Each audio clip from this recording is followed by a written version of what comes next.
Nihaw, ang video nga na ito ay noong December pa. Papunta nga kami nito ng Impasugong Bukidnon. Medyo far away nga kaya nagrent na nga kami ng van dyan.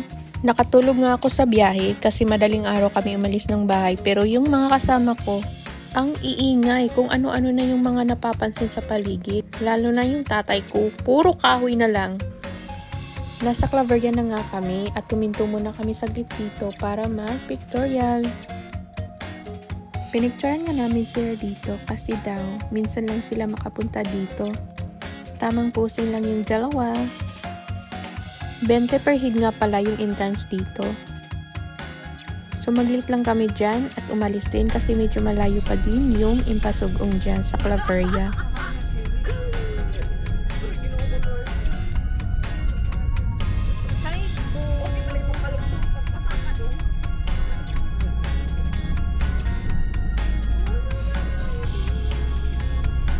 Left and right nga yung tingin ng father namin dyan kasi nga puro kahoy na lang yung napapansin niya. Biyahe pa nga lang ay enjoy na sila. Pero ako antok na antok be. Yung gigisingin ka na lang bigla kasi may magandang view tapos pagdilat mo nakalagpas na. Grabe, hindi ka amazing. Andito na nga tayo sa Impasugong. Andam na rin ang bayad ay. Pila per head rin? Touchdown Communal Ranch, Impasugong Bukidnon.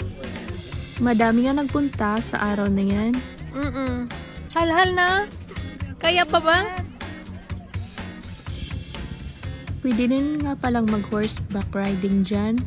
250 per hour daw yung bayad.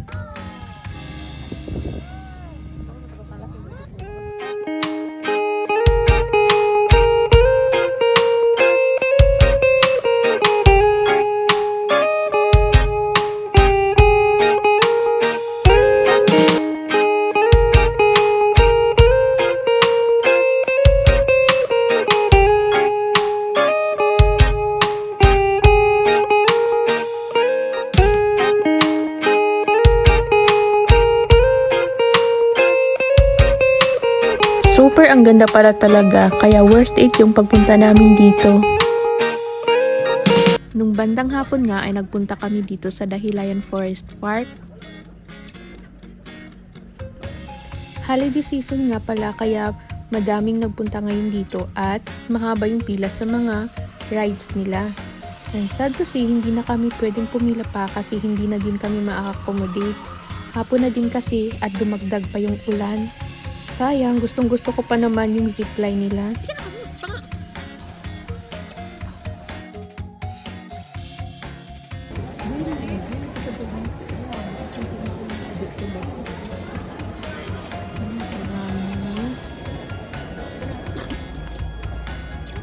Nag-ikot-ikot na nga lang kami dyan kasi sayang din naman yung binayad namin.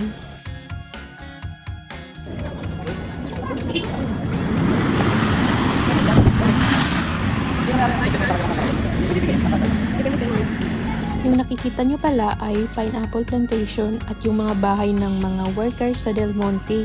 Same nga yung mga structure ng bahay nila. Nag-rent nga lang kami ng bahay dito para kinabukasan ay pupunta kami sa Divine Mercy. Napakaganda nga ng place.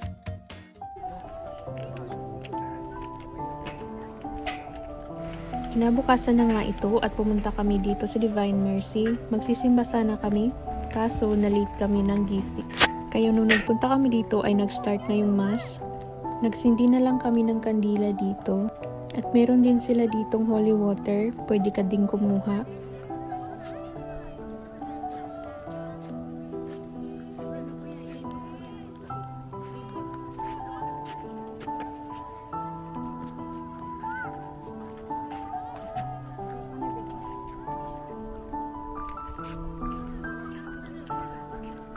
Ang dami pa nga sana namin gustong puntahan, kaso naulan kasi dito tuwing hapon. So ayun, sayang, ang gaganda sana ng mga view. For sure, next time ay babalik ulit kami dito. Super thank you nga pala sa aming driver na napaka-smooth mag-drive, as in. Super bait at tahimik pa, kaya next time ulit, for sure ikaw din ang kukunin namin. So ayun, hanggang dito na lang. Bye-bye! Salamat sa panunood!